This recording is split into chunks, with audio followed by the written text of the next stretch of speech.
ராம் நாராயண ராம். தர்மம் யாருடைய சொந்த உரிமை அல்லது சொத்து அல்ல.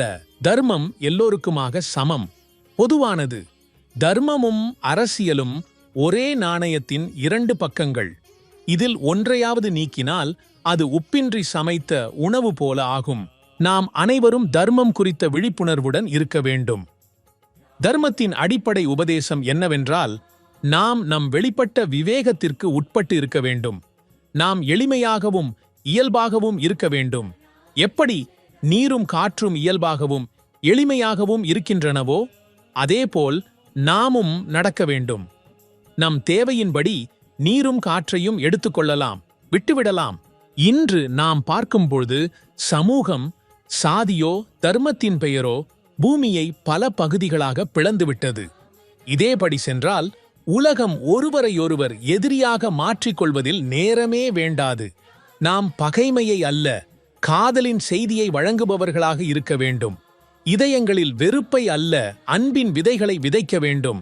எங்கள் பாரத நாடிற்கு ஒரு அதிசய ஆன்மீக சக்தி உண்டு. அதனால் அது அனைவரையும் இணைக்க முடியும். ஆனால் அதற்காக முதலில் நம்மையே நாமறிதல் அவசியம். நம் ஆன்மாவின் குரலை கேட்க வேண்டும். நாம் மறந்துவிடுகிறோம், நாங்கள் அனைவரும் 5 அடிப்படை உறுப்புகளால் உருவானவர்கள். அனைவரிடமும் ஒரு போலமான இதயம், மூளை உள்ளது. ஆனால் நம்மிடையே என்ன நிறைந்திருக்கிறது என்பது நம்மேல் சார்ந்தது. நேர்மறையா எதிர்மறையா? நாம் எப்போதும் ஒருவருக்கொருவர் நன்மை செய்ய நினைக்கிறோமா அல்லது தீங்கு செய்ய? இதனை நாம் அனைவரும் ஏற்றுக்கொள்ள வேண்டும். தர்மம் என்றும் அனைவருக்கும் ஒரே மாதிரி இருக்க வேண்டும். இந்த பூமியில் தர்மத்தை வணிகமாக மாற்றுபவர்களை ஒதுக்கிவிட வேண்டும்.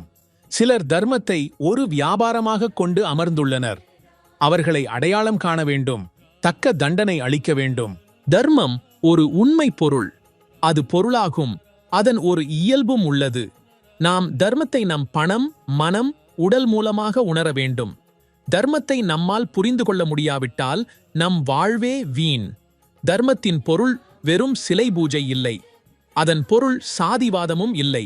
தர்மம் என்பதற்கு பொருள் யார் ஹிந்து, யார் முஸ்லிம், யார் சீக், யார் கிறிஸ்துவர் என்பதும் அல்ல. எப்படி நீரையும் சூரிய ஒளியையும் காற்றையும் பிளக்க முடியவில்லை, அதுபோல தர்மத்தையும் பிளக்க இயலாது.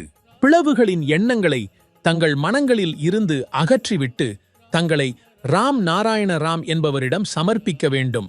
ஏனெனில் ஒருவர் ராம் நாராயண ராம் உடன் இணைகிறபோது அவரின் வாழ்க்கை தானாகவே நிலை பெறும். ராம் நாராயண ராம் எப்போதும் மக்களுக்குச் சொல்லும் உபதேசம் இதுதான். எப்போதும் நேர்மறையாக சிந்தியுங்கள். வாழ்க்கையில் எப்போதும் நல்ல காரியங்களை செய்யுங்கள். முடிந்தவரை பிறர் நன்மைக்காக செயல்படுங்கள். ராம் நாராயண ராம் அவர்களின் வழியாக சமூகத்தில் பரவியுள்ள எதிர்மறையான சக்திகளை அழிக்க வேண்டிய முயற்சி தொடர்ந்து மேற்கொள்ளப்படுகிறது.